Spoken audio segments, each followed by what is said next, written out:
आता है नहीं आता?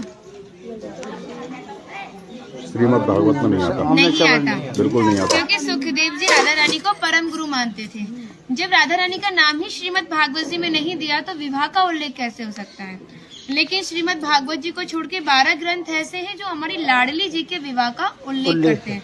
लेकिन जिस भांडीर वट के नीचे आप खड़े हो, इसका श्रीमद् भागवत जी के 10वें स्कंद के 18वें अध्याय में 22वां श्लोक कि बृहंतो बाहि मानस्य 4 यंत्रस्य गोदनम भांडीरकम नाम बटम जम्बू कृष्णम प्रोग्राम, यानी वृक्ष द्वापर युग में बहुत विशाल था, 4 योजनों में फैला हुआ था। इसकी जो सीमा थी वो 15 किलोमीटर में थी, तो इसको पंचकोशीय वृक्ष के नाम से भी जानते थे।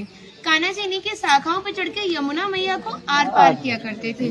मान्यता है कान्हा जी की जो 9 लाख गाय थी दोपहर के समय इसी वृक्ष के नीचे बैठ के विश्राम करती थी। तो माता जो भी माखन, मिर्ची, रोटी इत्यादि प्रसादम में रख देती थी, सभी ग्वाल वाल एकत्रित होकर दोपहर का भोजन करते थे।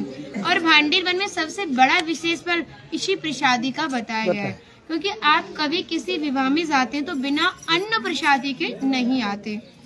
आप तो लाडली जी के विवाह स्थली आए हो। यहाँ पर जो दुर्वासा मुनि थे, जो दूब घास होती है उसी का रसपान करते थे। ब्रज की गोपियों ने इसी वट वृक्ष के नीचे उनको 56 प्रकार के व्यंजन खिलाए थे। यहाँ पर राधा कृष्ण में मल्ल युद्ध हुआ था, उसमें ये तय था कि जो भी हारेगा उसको भंडारा करना होगा। तो जब हमारे कान्हा जी हार गए थे तो ग्वाल वालों के साथ मिलके यहाँ पे भंडारा किया, उसी के नाम पर इसका नाम भांडीर वन पड़ा। यहाँ पर ब्राह्मण पत्नियों ने भी कान्हा जी को भोजन प्रसादी खिलाई है और ठाकुर जी ने ब्रजवासियों से ये टुकड़े मांग के पाए थे, तभी नाम दिया था इसका मधुकरी। मांग के पाना मतलब मधुकरी। तभी शास्त्रों में ब्रजवासियों को अपना हृदय बताया और कहा कि जब तक ब्रजवासी की कृपा नहीं होगी, ठाकुर जी की कृपा बहुत दूर की बात है। यानी सर्वप्रथम ब्रजवासी की कृपा होना बहुत जरूरी है, जब ही हमारे ठाकुर जी हमारे ऊपर कृपा करते हैं। हमारी राधा रानी ने स्कंद पुराण में इस स्थान के बारे में ये कहा था कि जो भी गुप्त वृंदावन आएगा वो मोक्ष को प्राप्त होगा। यानी भांडीर वन को ही उन्होंने गुप्त वृंदावन कह के संबोधित किया।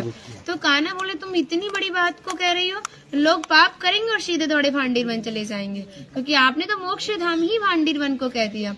तब हमारी लाडली जी ने कहा नहीं कान्हा, मैं जिस पर विशेष कृपा करूंगी, जिसके प्रति मेरी भक्ति भाव दोनों सच्चे हैं और भक्त मेरी शादी में उपस्थित है। यानी आज से 5,500 वर्ष पूर्व आप इस स्थान पर थे।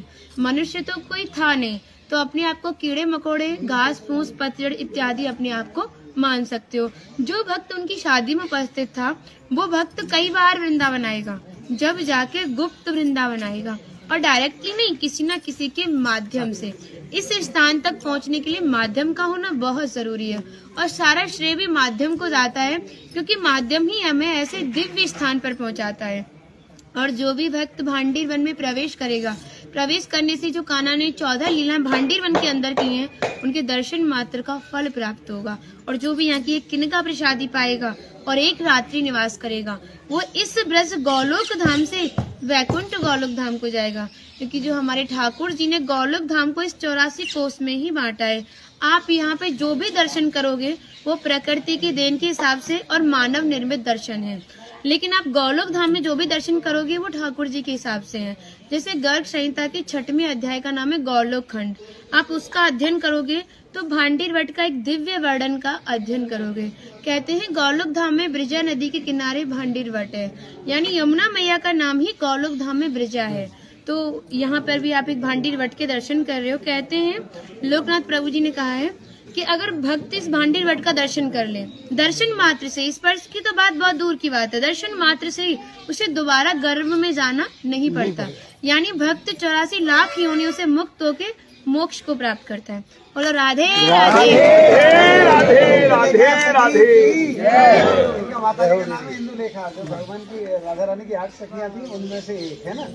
और मन नहीं कर रहा कितनी तारीफ करे, वो है नहीं इसलिए बोल नहीं रही, कृपा कारण ठाट कर दिया। हम सब केवल बाजरे की रोटी खिला रही हो, तुम सच में राधा रानी हो। और ऐसा आशीर्वाद दो हम सबको, सच में ऐसा आशीर्वाद दो कि हमारी मैया भी, हमारी सब माताएं भी थोड़ा थोड़ा जिनसे ये मिलें, देखिए भक्ति का स्तर है, एक इतना बड़ा एक इतना है, तो इनको जो इनसे छोटी भक्ति में ये भी उनको कुछ ऐसी बातें बता के भगवान की ओर आकर्षित करें। सबको ऐसा आशीर्वाद दो। आप ब्रजवासी हो इसलिए सक्षम हो, दे सकती हो। बढ़े और ब्रज में वास